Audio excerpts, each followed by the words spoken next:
አዳም ወዴት ነህ ያልከኝ በፍቅር ድምጽ ፈለከኝ። አሁን ሰይጣን ሲባል የት አባቱ እኔ የገሌ ልጅ ብላችሁ ነው የምትፎክሩት አይደል? ሰይጣን ሲባል እኔ ማርያም ልጅ እኔ የገልዬ ልጅ በቃ በባዶ ፉከራ።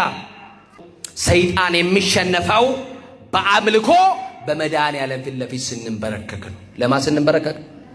ለማ ስንንበረከክ? ለስላሴ ስንንበረከክ። አያችሁ እንደ ተጻፈው እንደ እግዚአብሔር ቃል መኖር ያልቻለ ሰው ታዲያ ሰይጣን ለምን ፉከራ ቢያወጣበት?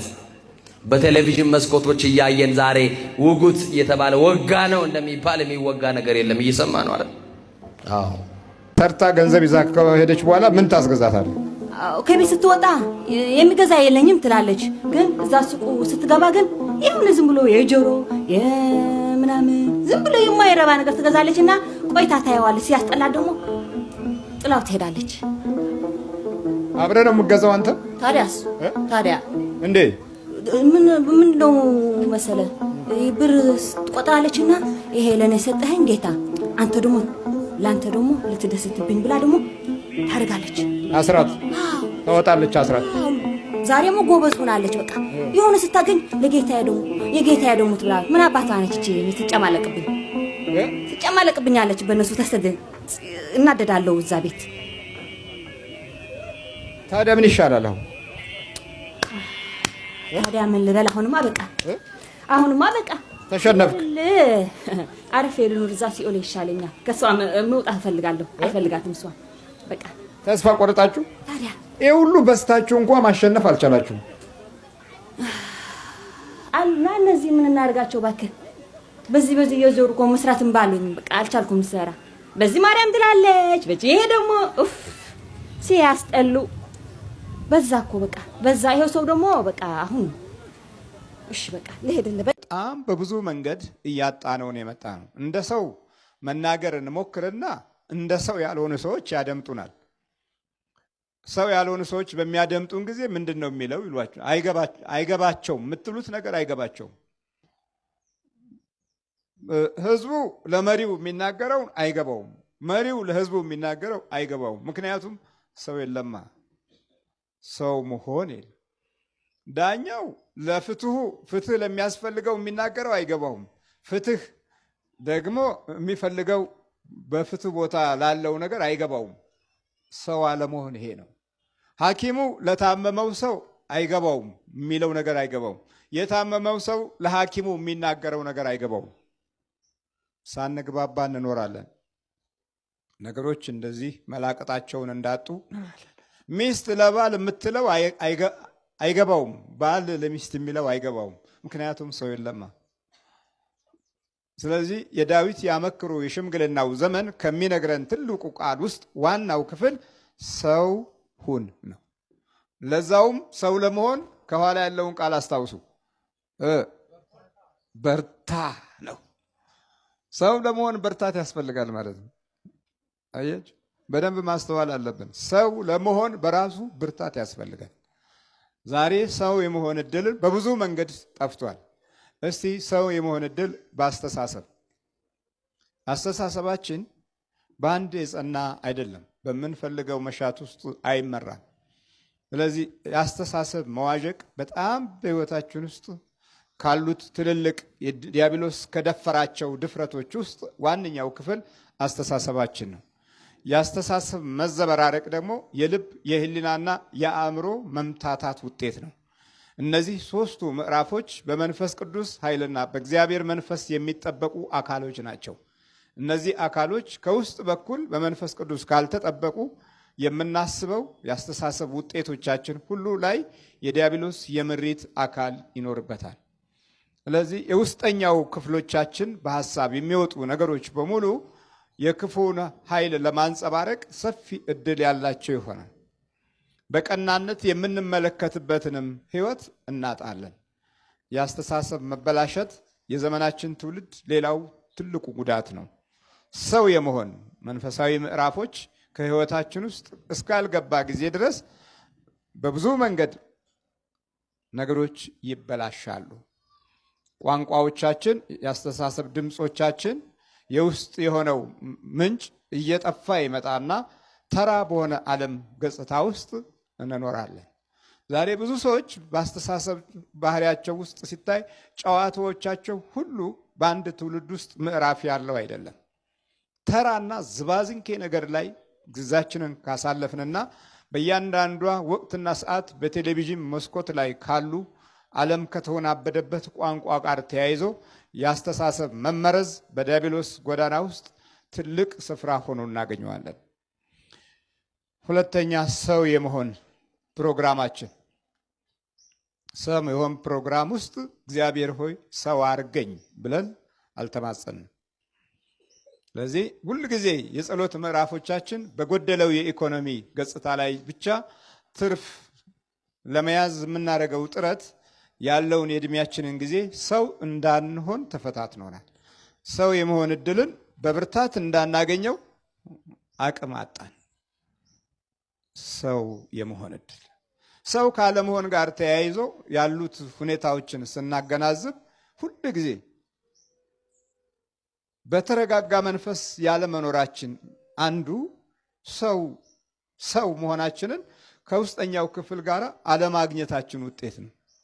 ሰው አርገኝ ያለው ሰው በእኔ ላይ እርግማን እንዳያስቀምጥ ሰው አርገኝ ብሎ ጸለየ። ጥበብና ማስተዋል ስጠኝ። ዛሬ እኮ ሰው አርገኝ ብለን ስላልጸለይ መተት ስንመትት በደስታ እንመትታለን። ሌላውን ለመጉዳት ፕሮግራም ስናወጣ አይቆጨንም፣ እንደውም በደስታ ነው። ለበረከትና ለአስራት ከምናወጣው ወጪ ለሟርትና ለመተት የምናወጣው ገንዘብ በደስታ ነው።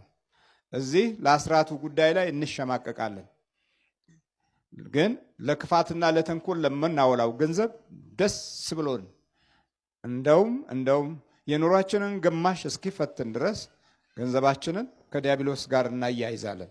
ሰው የመሆንን እድል የማጣት ምዕራፍ ዛሬ ጎድቶናል። ቅዱስ ዳዊት ትእዛዝ ነው። አንድ ወቅት ላይ እርሱም ሰው አልነበረም። ዳዊት ራሱ ሰው ያልሆነበት ጊዜ ነበር። እስቲ ሰው ያልሆነበት ቦታ ላይ እንሄድና በመጽሐፈ ዜና መዋዕል ላይ አንዳንድ ነገሮችን እናገኛለን። መጽሐፈ ዜና መዋዕል ቀዳማዊ ምዕራፍ 21 ላይ እንዲህ ይላል። ሰይጣን በእስራኤል ላይ ተነሳ፣ እስራኤልንም ይቆጥር ዘንድ ዳዊትን አንቀሳቀሰው ይላል። አሁን ዳዊት ሰው ሆኗል። አሁን ምን አንቀሳቀሰው ይላል? ሰይጣን አንቀሳቀሰው ይላል። አየ ሰው የመሆን እድል የሚጠፋበት ጊዜ አለ።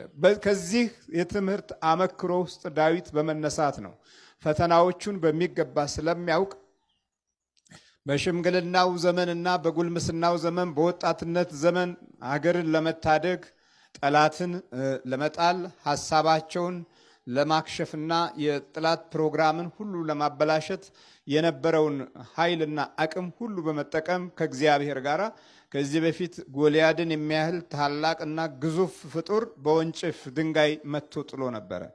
ያኔ ሰው ነበር። በኋላ ወደ ማዕረጉ ወደ ስልጣኑ ለመምጣት ዋዜማው ላይ ሲደርስ ሳኦልን የሚያህል ክፉ ንጉሥ ከፊቱ ገጥሞ 3-4 ጊዜ 2-3 ጊዜ ለመግደል ወጥመድ ሲያበጅለት ደግሞ እናያለን። ያኔ ሰው ነበር። ሰው ሲሆን የሚያጠፋ ብዙ አለ ማለት ነው።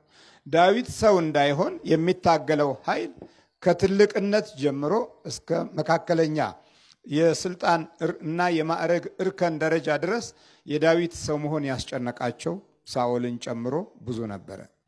እግዚአብሔር ማስተዋሉን ይስጠን። ዝቅ ብሎ ታችኛውን መመልከት ጀመረ። ዛሬ ብዙዎች ሰዎች ከላይ ወደ ታችም ይመቀኛሉ፣ ከታች ወደ ላይ ይመቀኛኛሉ። በምቀኛ የተበላላ እንደ አራዊት ተበላልቶ ያለቀ ትውልድ እኛ ነን። ታዲያ ከዛ በኋላ እግዚአብሔር አምላክ ዳዊትን ሰው አደረገው። ሳኦልም በዘመኑ እና በጊዜው ውጤቱ ባላማረ አቅጣጫ ዘመኑን ጨረሰና ሞተ።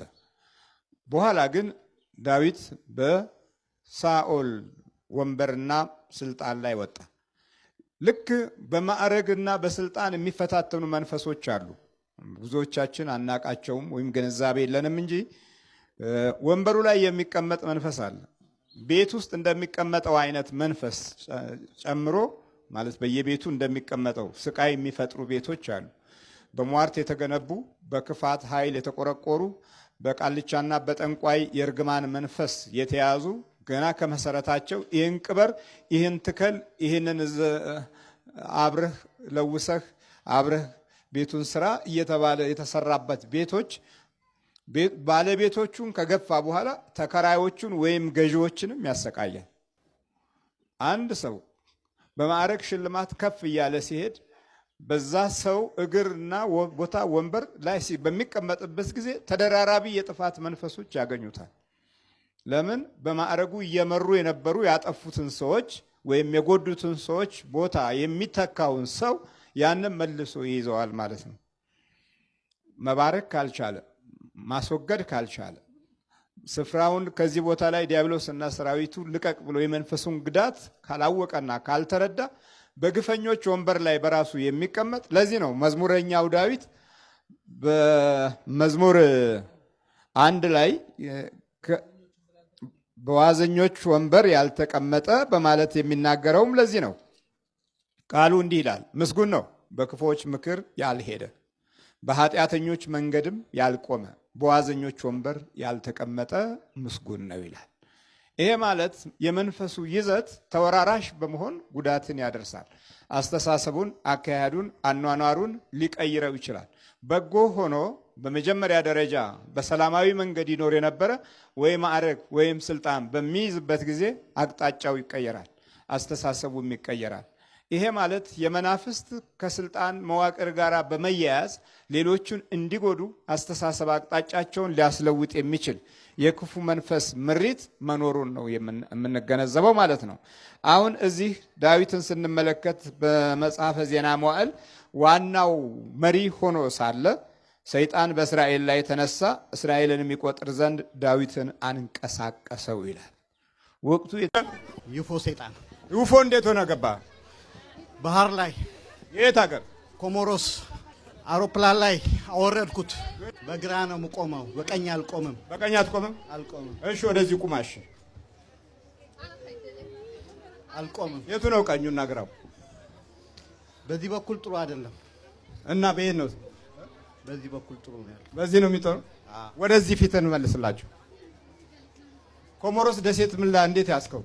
ኮሞሮስ ደሴት ላይ ከአውሮፕላን እንዲወርድ አደረኩት። አውሮፕላኑ እንዲወድቅ እንዲሰበር በዛ ላይ ያስኩት። በቃ አውሮፕላኑ ተሰበረ። እሱ ግን አመለጠ።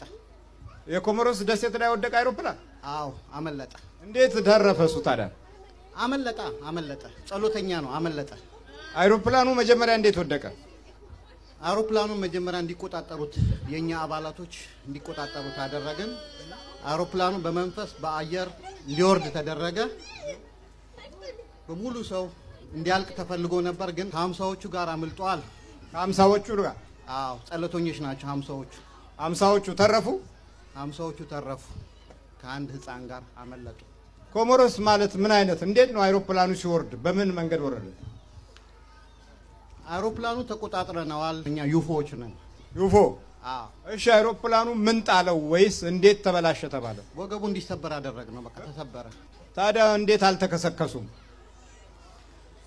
ባህር ላይ ወደቁ። እሱ ደግሞ አመለጠ። ጸሎተኛ ነው። መጽሐፍ ቅዱስ እየያዘ ነው የሚተኛው። አደገኛ ነው። ስንት ሰው ሞተ? 100 ሰው ሞቷል። 50 አመልጧል። ለምን ያስከው? በጣም አደገኛ ሙያተኛ ነው። በጣም ጸሎተኛ ነው። ምንድነው ሙያው? ቴክኒሻን ነው። የምን? የሁሉም ነገር፣ በሁሉም ነገር መግባት ይችላል። ማንበብ ይችላል፣ መጻፍ ይችላል፣ መስራት ይችላል። እንዳይሰራ ግን እጁን አስረነዋል። ሆስፒታል አስተኝተነዋል። በቃ ሸኘኝ። በቃ ስንት ናችሁ ብዛታችሁ? 2000። እሺ ተንበርከክ። ሰላም አርጌ ልወስዳት ነበረ። ወለተ ማርያም ሰማችና ወለተ ማርያም እየጸለየች ልጇ ናት።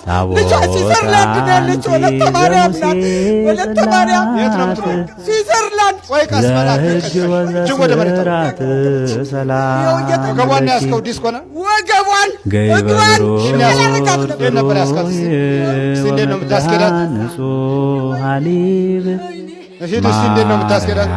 መሶብ ዘመና ልሁብ እንተ ጾርኪ ሲሳየ ሰላም ለኪ ጥቁር አንበሳ ትርሲተ ቤቱ ሰናይ ለነቢይ ሀጌ እንዴት ነው ወወለት አንቲ በላኝ ለሰሎሞን ቶሎ ሂዳ እንደሱ ማርያም ዘመነ ጽጌ ሰላም ለኪ እመቅድስ ዘሰቀልዎ በግፍ ወደብተራ ስም ዘጳውድ ማርያም ዘመነ ብግ ሰላም ለኪ ወረያሬሰ ሰማይ ለኪ ዋሳህንኪ እብላ ጽጌ ደንጎላ ቀይ ዘምድረ ቆላ ማርያም ዘመነ ተድላ ሰላም ለኪ እንደዚህ በመድበለ ማይበር ጽፉ ወደፊት ልታረግ ነው ወድሰኪ በታይክ ከመትማዕድኒ ነገራት ጽድቅ ማርያም ዘመነ ሰላም ለኪ ተደንግሎ ስጋ ወነፍስ ዘባህቲትኪ ኮነ አመኒ በስጋ ወለኪ ሕፃን ይረሳ ወይ ማፀነ ሰላም ለኪ እሙ የዛሬ 4 ዓመት የገና ለታ በሊፍት ለፍሬ ከርስኪ በስመ አብ አለችና ላይለሁ ሃይማኖት ድረስ ስትል ወዴት እንደደረስኩ ሳልቀረጣጥፋ ሃይማኖት ድረስ ስትል ወዴት ላይ እንደገባሁ አላውቅም። ወለተ ማርያም ናት ስዊዘርላንድ። እኔማ እዛው በቃ በየቦታው ነበር። እዛ ከሰከሳለሁ። እዛ ጥቁር አንበሳ ይገኛል። ጥቁር አንበሳ ኧረ ብዙ ነገር አለ። ጥቁር አንበሳ ስትደማል ኢየሱስ ጻድቅ ማእከለ ክልኤያት ስራ እኮ ነው። በቃ ሰው ደም መጠጣት፣ የሰው ደም መጠጣት፣ ሰውን አጉል ማድረግ ሰይጣን ስራ ተመትሳር ቀኖተ ሞት ስብሐት ለከ ሐኪም ምን ይፈራል? ሐኪም ምን ይፈራል? የሚፈራ ቀኖ ከበጽ እፀወተ ቀላያት ታሩ አምሳለ አንቀጽ ዘሰፋይከ በግብፅ ስብሐት ለከ ፀሐይ ብሩህ አምያ ጊዜ ቀትር ጸልም ወወርኅ ንጹሕ ተመሰለ ትዕቢት ቀደመ ስብሐት ለከ ለአብርሃም አብ ቀዳሚ ዘአስተርአይኮ ክርስቶስ ቀትር ታሕተ ዕፀ ድርስ ተሰቀልከ ከመ እቡስ ስብሐት ለከ ሐዘነ ማርያም ነጺረከ ለዘታፈቅሮ ሐዋርያ ከዓረብ እጅ አወጣኸኝ ጌታ፣ ከዓረብ እጅ አወጣኸኝ ጌታ። እናቴም አይደለኝ እያቃጠለችኝ ነው፣ እያቃጠለችኝ ስዊዘርላንድ ሆና እናቴን ኦፕሬሽን የማታርግብኝ ከቢላ ጋር አታገናኝብኝ ፈጣሪ እያለች አቃጠለች። በእስጢፋኖስ ስም ይዤሻል፣ ሂጂ ሐኪም እንዳይነካ፣ ለሐኪም እንዳትገዢ፣ ሂጂ ብዬሻለሁ ትለኛለች። አልሄድም ትላታለች ነው ትለኛለች። እሷ ልጅቷን ትላታለች። እኔንም እላዋ ላይ ቆሜ አትሄድም እላታለሁ። እዛ ትልና በስመ አብ ወልድ ስትል ደግሞ ዞር ሽርጥልና ልጅቷ እሄዳለሁ ትላታለች። እሄዳለሁ ትሄዳለች። እሺ ዋጥ ነው ቶሎ ዋጥ ነው ከሰውነቱ ቶሎ የቱ ላይ ነው ያለው? ይሄው እዚህ በቀኝ ነው በግራ? በቀኝ እንደዚህ ዋጥ ነው። አብላውጡ ስንት ናችሁ? ሁለት ሰይጣን ነው። ሁለት ሐኪሙ እንደው ለምን እኔን የሚሸውደው አትልም እንዴ ለሐኪሙ? አይ እኔማ እሱ ራሱ በሱ ላይ ሆኜ አይደል እንዲያረጋት አይደል እንደምገፋፋው እንዲያደርጋት። በአሁኑ ዘመን ኦፕራሲዮን በጣም ቅርብ አሰራሮች ሆነዋል። በተለይ የማይነኩና የማይደፈሩ አካላቶች ላይ ትልቅ ትኩረት በመስጠት ዛሬ ሰዎች ወገባቸውን ይነካካሉ፣ ወደ ወገባቸው ይቀደዳሉ፣ አለ የሚባል ስጋ ይቀነሳል። ዞሮ ዞሮ የመናፍስት ጉዳት እንደሆነ ብዙ ስለማይገባው የግድ ከአካሉ አንዳንድ ነገሮችን መቆራረጥ የተለመዱ ሁኔታዎች ሆነዋል። ይሄ ደግሞ ሕክምናው ትልቅ ድፍረት እንዲያገኝ ክፉ መናፍስት እርዳታ እያደረጉ ናቸው። ከዚህ አንጻር ሰዎች ቀድመው ከነበራቸው ተክለ ቁመና መዳኑ ሳይሆን ችግሩ መባባስ የመናፍስት እንደሆነ ሐኪሙ መረጃ እስካላገኘ ጊዜ ድረስ ወይም እንደ ብሔራዊ ሁኔታ ዲያብሎስ ይሄን አይነት አሰራር አለው የሚል መረጃ እስካላገኘ ድረስ መቆራረጡና መቅደዱ የተለመደ ሆኗል። በውጭ ዓለም ያለው የክፉ መናፍስት አሰራር ዛሬ በሀገራችንም ውስጥ በስፋት ሰዎችን እንዲህ እያደረገ እየጎዳቸው ነው ያለው። መልተዘጋጅ ቶሎ ባጥ ነው ተከሰውነት ምንድነው? እሺ ሌላ ቆይ ስነ ስርዓት ያዝ ና ግባ ና አንተ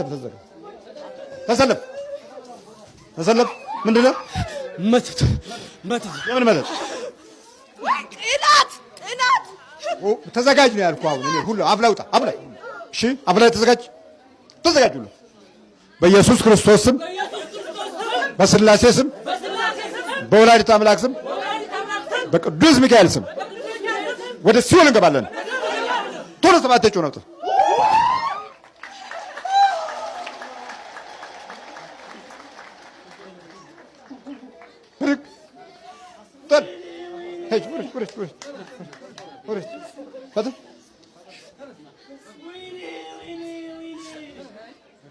ማነሽ? ጸዳለ ማርያም እግዚኦ ማረነ ክርስቶስ በስመ አብ ወወልድ ወመንፈስ ቅዱስ። ኦፕራሲዮን ተብለሽ ነበር? አዎ ኦፕራሲዮን ተብያለሁ። የወገብሽ ዲስክ ተንሸራቶ ነርቭሽ ላይ ተጭኗልና ኦፕሬሽን ሆነሽና ግን እናድንሻለን ብለውኝ ነበር። ነርቭሽን ተጭኖታል ነው? አዎ ነርቭሽ ላይ ተጭኖታልና ኦፕሬሽን ሆነሽ ነው በቃ መድኃኒት ሁሉ ሞክረን አቅቶናል። ኦፕሬሽን ሆነሽ ነው የምትድኙ ብለውኛል። ምን ያህል መድኃኒት ወስደሽ ነበር? በአንድ ቀን 7 6 4 5 በቀን እንዲያልን አንዱን ሁሉ ጨረስኩ። እንደገና የማደንዘዣ ነው ብሎ በቀን በየ6 ሰዓቱ ብዙ ወደ 40 ኪኒን ወሰድኩ። እንደገና 30 ኪኒን አዘዙልኝ። እሱንም እየወሰድኩኝ ነው እና በቃ ኦፕሬሽን ትሆኛለሽ ተብሎ አልጋ ክፍል ነው ካርድ ያለው ያልጋ እየጠበቅኩኝ ነው። አልጋ? አዎ አልጋ ተኝቼ ኦፕሬሽን ልሆን ማለት ነው። አሁን ትሆኛለሽ ነው? አሁንማ አልሆንም። ፈተሽ? ኧረ እኔ አልሄድም። አሁንማ በቃ ምህረት ያለው እዚህ ነው። እኔ ልጄ ነች እኮ እቴቴ እንዳትሄጂ እዛ ኦፕሬሽን እንዳትሆኝ እስቲ መምህር ገርማ ጋር ሂጂ ስትለኝ እኔ ሄዳለሁኝ እሺ አልኳትና መልሼ ደግሞ አልሄድም አልኩኝ። እንዴት እንደሆነ አላውቅም። በኋላ በተኛሁበት በህልሜ ሁሉ መጣ ውስውስ አደረገችኝ። አንዱ ልጄ እንሂድ ስለው ነገ እንሄዳለን ሲለኝ እሺ ብዬ ልተኛ ስል አይ እሄዳለሁ ብዬ ተነሳሁኝ። ምን እንደሆነ አላውቅም፣ ማን እንደገፋኝ አላውቅም። ከዛ ልጄ ተከትሎ ይመጣ። እንግዲህ እግዚአብሔር ምህረት አለውና ምህረት አለው እሱ ከፊት ያለው አሁን ወገብሽ ላይ እኔ እንጃ ምንም አይሰማኝም። ስገጅ ቶሎ ስገጅ። በሕክምና ሙያ ዲስክ ከሆነ አትነቃነቁ። እቃም ቢወድቅ ሌላ ሰው ያንሳ። ግትር ብለህ ሂድ፣ ቀስ ብለህ ተጓዝ። ለሽንትም ቀስ ብለህ ነው። አዳም ወዴት ነህ ያልከኝ በፍቅር ድምፅ ፈለከኝ አልብሰኛል ነጩን ልብስ እወድሃለሁ ኢየሱስ አከብረሃለሁ ክርስቶስ